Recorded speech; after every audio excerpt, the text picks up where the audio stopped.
Yeah, I grew up with no dad. My dad passed away when I was 19 months old, and my mom raised three boys, two older brothers, and one of them all stayed in football and baseball, just Mr. Athlete.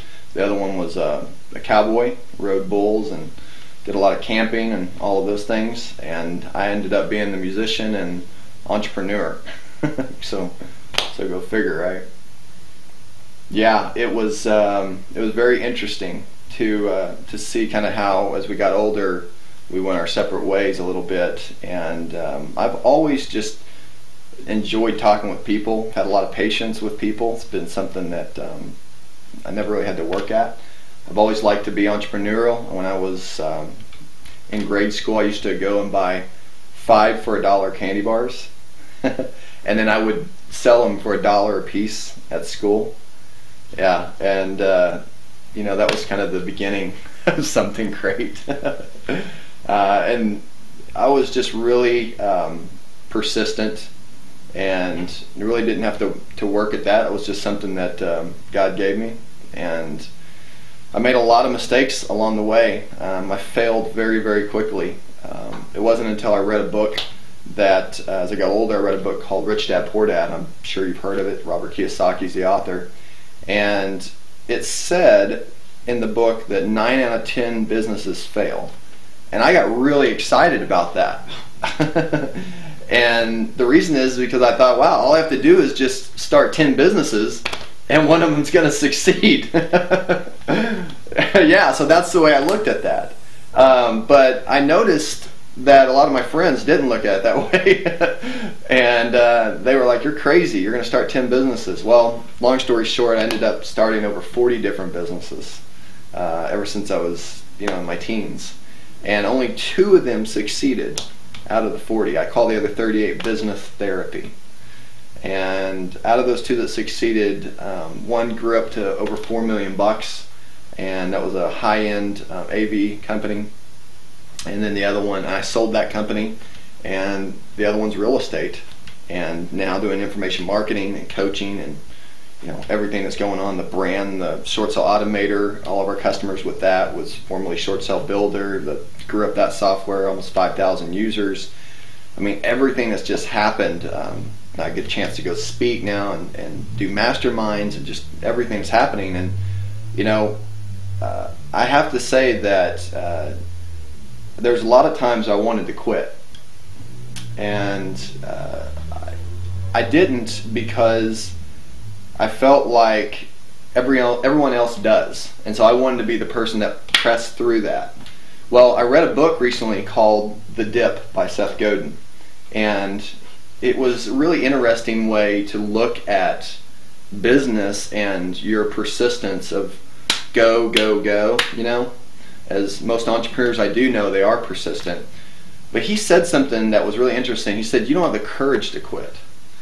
You don't have the courage to quit. So he reframed it, right? And sometimes it's smarter to quit banging your head against the wall. And once I realized that it was okay to stop and be smart on things and go another direction, and not have to continue to beat my head against the wall of different business ideas and different things that I was a part of, it changed everything for me. It really changed my whole perspective.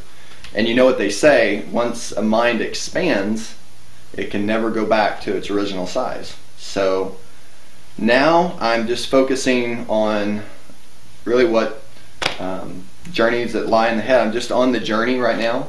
I believe that God's got a big purpose for my life, and I'm just pursuing that daily. I used to believe in the idea of balance, but now I believe in this idea of balancing, right? So balance being I've arrived, right? Balancing meaning there's really no destination, right? It's just the journey, right? And I think that there's days that you feel like you're all balanced, and then there's other days that you're all out of balance.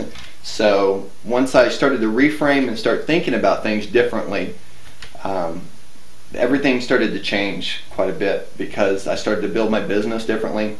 I started to bring people on my team that were better complemented for my weaknesses, the things I wasn't good at or didn't have passion for. I just wanted to focus on my strengths. I had many of my team members take what's called a Kolbe test. No, it's a Kolbe test. KOLBE.com. Kolbe test. I believe it's the A index test. It's a great test that you can have your team members take.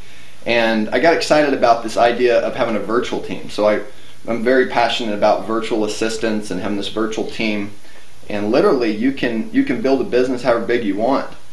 There's one thing I've said many times, and I believe it, is that there's no such thing as big business. There's only small business duplicated. So it's like you have that one little engine working, right, and then you just duplicate it. There's no such thing as this big conglomerate thing that just keeps going crazy without systemizing it, right, without some type of processes and things in order. And I call it the 3 M's for success.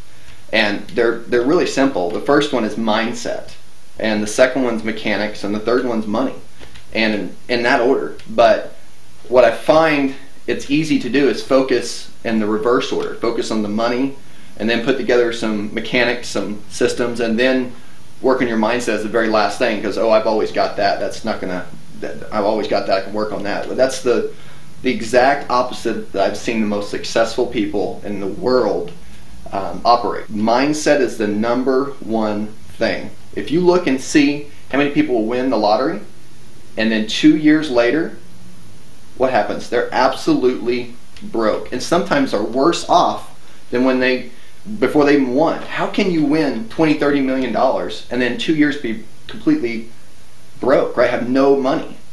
And it's because mindset. They didn't have that mindset that once they have money come in, what to do with it, how to arrange it to make it work for you instead of you working for it, so you can work on your business, not inside your business. All of these things are huge mindset tweaks and shifts and swerves that you have got to embrace in your business to be successful ongoing.